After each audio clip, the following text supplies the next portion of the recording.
West ഏഷ്യയിലെ യുദ്ധം തുടങ്ങിയിട്ട് 72 ദിവസം കഴിഞ്ഞു.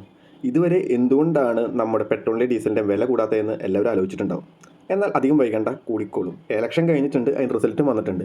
ഇനി ഉണ്ടാകാൻ പോകുന്നത് ഇന്ധനത്തിൻ്റെ വിലക്കയറ്റം തന്നെയാണ്.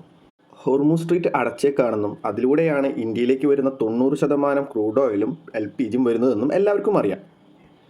പെട്രോളിയം കമ്പനികൾ പറയുന്നത് 18 മുതൽ 20 രൂപയാണ് ഓരോ ലിറ്റർ പെട്രോൾ വിൽക്കുമ്പോൾ അവർക്കുണ്ടാകുന്ന ലോസ്. അതുപോലെ തന്നെ ഡീസൽ വിൽക്കുമ്പോൾ 25 മുതൽ 100 രൂപ വരെയാണ് ഓരോ ലിറ്ററിനും ലോസ് എന്നാണ് അവർ പറയുന്നത്.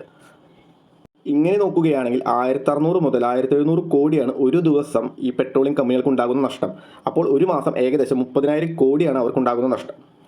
യുദ്ധം തുടങ്ങിയിട്ട് 2 മാസം കഴിഞ്ഞപ്പോൾ അവർക്കുണ്ടാകുന്ന നഷ്ടം അവർ പറയുന്നത് ഏകദേശം 1 ലക്ഷം കോടി കടന്നു എന്നാണ്. യുദ്ധം തുടങ്ങിയതിന് ശേഷം 2 തവണയാണ് നമ്മുടെ പ്രധാനമന്ത്രി ഈ ഒരു എനർജി ക്രൈസിസിനെ കുറിച്ച് ഫോക്കസ് ചെയ്തുകൊണ്ട് പറഞ്ഞിട്ടുള്ളത്. കോവിഡ് പോലെ ഒന്നിച്ചു നിന്ന് ഈ ക്രൈസിസ് നേരിടണമെന്നാണ് അദ്ദേഹം പറഞ്ഞിട്ടുള്ളത്. ആവശ്യമായുള്ള യാത്രകൾ ഒഴിവാക്കാനും വിദേശയാത്രകൾ ഒഴിവാക്കാനും അതുപോലെ തന്നെ ഗോൾഡ് വാങ്ങി സൂക്ഷിക്കുന്നത് 1 വർഷത്തെങ്കിലും മാറ്റിവെക്കാൻ വേണ്ടിയും അദ്ദേഹം നമ്മളോട് ആവശ്യപ്പെട്ടിട്ടുണ്ട്. ഇതെല്ലാം എന്തുകൊണ്ടാണെന്ന് നമുക്ക് നോക്കാം. ക്രൂഡ് ഓയിലിൻ്റെ വില യുദ്ധം തുടങ്ങിയതിന് ശേഷം ഏകദേശം 45 മുതൽ 50% വരെയാണ് കൂടിയിട്ടുള്ളത്. ഇതിനോടൊപ്പം തന്നെയാണ് ഇന്ത്യൻ രൂപയുടെ വില ഡോളറിനെ കമ്പയർ ചെയ്യുമ്പോൾ ഇറങ്ങിയിട്ടുള്ളതും. യുദ്ധം തുടങ്ങിയതിന് ശേഷം ഇന്ത്യൻ രൂപ ഡിപ്രീസിയേഷൻ ചെയ്ത് 95 രൂപ വരെ ഡോളറിനെതിരെ എത്തിയിട്ടുണ്ട്. യുദ്ധം തുടങ്ങിയതിന് ശേഷം LPG ഗ്യാസ്, കൊമേഴ്ഷ്യലായിട്ട് യൂസ് ചെയ്യുന്ന LPG ഗ്യാസിൻ്റെ വില ഒറ്റയടിക്ക് 1000 രൂപയുടെ അടുത്ത് വരെയാണ് കൂടിയിട്ടുള്ളത്. ഈ ഒരു വിലക്കയറ്റം ചെറിയൊരു ഇമ്പാക്റ്റ് അല്ല ഹോട്ടൽ വ്യവസായത്തിൽ ഉണ്ടാക്കിയിട്ടുള്ളത് എന്ന് നമുക്കെല്ലാവർക്കും അറിയാം. പക്ഷേ എന്നാൽ ഈ ഒരു വിലക്കയറ്റം കാരണമാക്കിക്കൊണ്ട് ഒരു ചായയുടെ വില 10 രൂപയിൽ നിന്ന് 15ഉം 20 രൂപ വരെ ആക്കിയിട്ടുണ്ട്.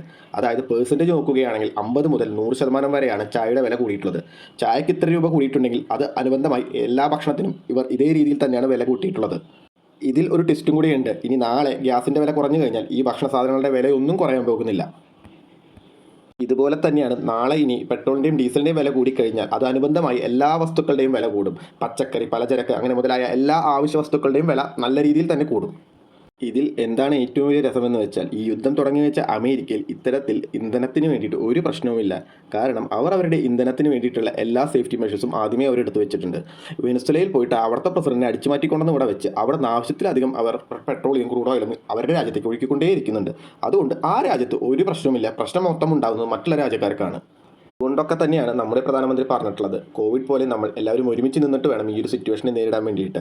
വർക്ക് ഫ്രം ഹോം പോലുള്ളവർ റിവൈവ് ചെയ്യുക, അതുപോലെ അത്യാവശ്യമല്ലാത്ത വിദേശയാത്രകൾ ഒഴിവാക്കുക, ഗോൾഡ് ബൈ ചെയ്യുന്നത് തൽക്കാലത്തേക്ക് മാറ്റിവെക്കുക, പിന്നെ car pool, metro, electric vehicle ഇതെല്ലാം യൂസ് ചെയ്തുകൊണ്ട് എത്രയും നമുക്ക് ഇന്ധനത്തിൻ്റെ ഉപയോഗം കുറയ്ക്കാൻ പറ്റും അത്രയും കുറച്ചുകൊണ്ട് മുന്നോട്ട് പോകാനാണ് നമ്മുടെ പ്രധാനമന്ത്രി ആവശ്യപ്പെട്ടിട്ടുള്ളത്. ഈ ഒരു സിറ്റുവേഷനെ രാഷ്ട്രീയപരമായിട്ട് കാണാതെ നമ്മൾ രാജ്യത്തിന് വേണ്ടി ഒരുമിച്ച് നിന്നുകൊണ്ട് വേണം ഇതിനെ നേരിടാൻ. എത്രയും പെട്ടെന്ന് ഈ യുദ്ധം നിന്നാൽ പോലും ഇതിൻ്റെ ആഫ്റ്റർ എഫക്റ്റുകൾ കുറച്ചധികം കാലത്തേക്ക് തന്നെ നമ്മുടെ ലോകത്ത് നിലനിൽക്കും. ഹോർമൂസ് സ്ട്രെയിറ്റ് ഇഷ്യൂ കാരണം ഷിപ്പിംഗ് കോസ്റ്റും ഇൻഷുറൻസ് കോസ്റ്റും എല്ലാം വളരെയധികം ഉയർന്നു നിൽക്കുകയാണ്. പിന്നെ ഓൾറെഡി നമ്മുടെ സപ്ലൈ ചെയിൻ ഡിസ്ട്രപ്റ്റ് ആയിട്ടുണ്ട്. അപ്പോൾ ഇതെല്ലാം ശരിയാക്കാൻ മാസങ്ങളോ ചിലപ്പോൾ വർഷങ്ങൾ തന്നെ എടുത്തുവെന്ന് വരും.